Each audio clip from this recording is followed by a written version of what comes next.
तो आज हमारे पास एक काफी दिलचस्प सोर्स है। हाँ। ये असल में क्रिश 4 की एक काल्पनिक मतलब एक तरह से एडवांस्ड समीक्षा है जो 2025 में आने वाली है। अच्छा, काल्पनिक समीक्षा। हाँ, जाहिर है फिल्म तो अभी आई नहीं है, तो ये सब मीडिया रिपोर्ट्स और जो भी अंदाजे चल रहे हैं उन पर बेस्ड है। तो चलिए देखते हैं कि इस काल्पनिक नजरिए से भारतीय सुपर हीरो की वापसी को लेकर क्या बातें हो रही हैं। बिल्कुल, ये जानना दिलचस्प है कि एक्सपेक्टेशंस क्या हैं, सोर्स क्या कहता है। राकेश रोशन डायरेक्टर। हाँ, राकेश रोशन ही डायरेक्टर है और ऋतिक रोशन लीड में है। ठीक है। तो ये देखना अहम है कि लोग क्या सोच रहे हैं कि फ्रेंचाइजी कैसे आगे बढ़ेगी।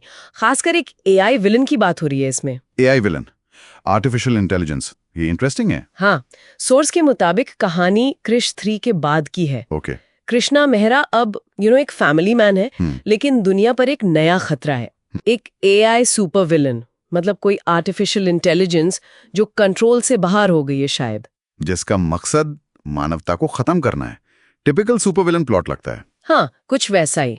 और तो और इसमें टाइम ट्रैवल भी। हाँ, और डीएनए मैनिपुलेशन जैसी चीजों का भी जिक्र है। बाप रे, मतलब साइंस, एक्शन और वो पिता पुत्र वाला इमोशनल एंगल, सबको मिलाने की कोशिश लग रही है। बिल्कुल, जो क्रिश फिल्मों की पहचान भी रही है। हाँ, और ये एआई विलन वाला आइडिया कहानी को एक मॉडर्न टच देने की कोशिश है शायद। हाँ, लगता तो यही है।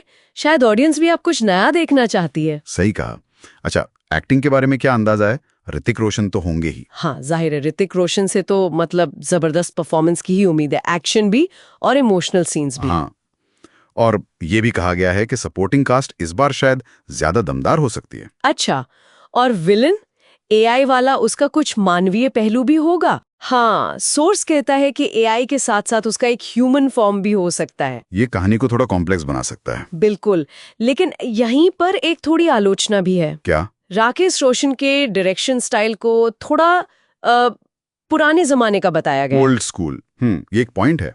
मतलब क्या वो आज के सुपर हीरो जॉनरा की पेस मैच कर पाएंगे? हाँ, ये सवाल उठाया गया है। भले ही वीएफएक्स अच्छे हों। हाँ, वीएफएक्स की बात करें तो उस पर क्या एक्सपेक्टेशन है? उस पर तो काफी जोर है इस काल्पनिक रिव्यू में। अच्छा। कहा गया है कि वीएफएक्स शायद इंडिया में बनी किसी भी पिछली सुपर हीरो फिल्म से बेहतर हो सकते हैं। अरे वाह, ये तो बड़ी बात है। पर दूसरी तरफ राजेश रोशन का म्यूजिक, उसे एवरेज बताया गया है। अच्छा। गाने शायद उतने हिट न हो। हाँ, लेकिन बैकग्राउंड स्कोर दमदार हो सकता है, ऐसी उम्मीद है। हाँ, एक्शन सीक्वेंस, क्लाइमैक्स वो शानदार बताए गए हैं, खासकर क्लाइमेट। तो मतलब एक तरफ एकदम लेटेस्ट वीएफएक्स और एआई जैसे नए कॉन्सेप्ट्स, हाँ, और दूसरी तरफ डायरेक्शन स्टाइल पे थोड़ा सवाल। बिल्कुल ये बैलेंस बनाना ही चैलेंज होगा। बिल्कुल। अच्छा, इस समीक्षा में कुछ क्लियर पॉजिटिव और नेगेटिव पॉइंट्स भी हैं। हाँ, बताइए। पॉजिटिव्स में तो ऋतिक का परफॉर्मेंस, इमोशन और साइंस का बैलेंस, और ये नई चीजें एआई, टाइम ट्रैवल, इसे एक कंप्लीट फैमिली एंटरटेनर कहा गया है। ओके, ये तो प्लस पॉइंट है। नेगेटिव्स क्या है? नेगेटिव्स में कहानी का थोड़ा प्रेडिक्टेबल होना।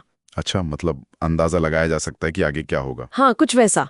और विलन के कैरेक्टर में और डेप्थ की कमी महसूस की गई है।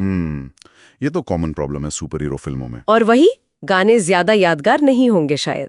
ठीक है, तो ये दिखाता है कि चाहे कितनी भी सक्सेसफुल फ्रेंचाइजी हो, उसे हमेशा फ्रेशनेस और ऑडियंस की उम्मीदों पर खरा उतरना पड़ता है। सही बात है। कुल मिलाकर ये काल्पनिक समीक्षा फिल्म को 45 स्टार देती है।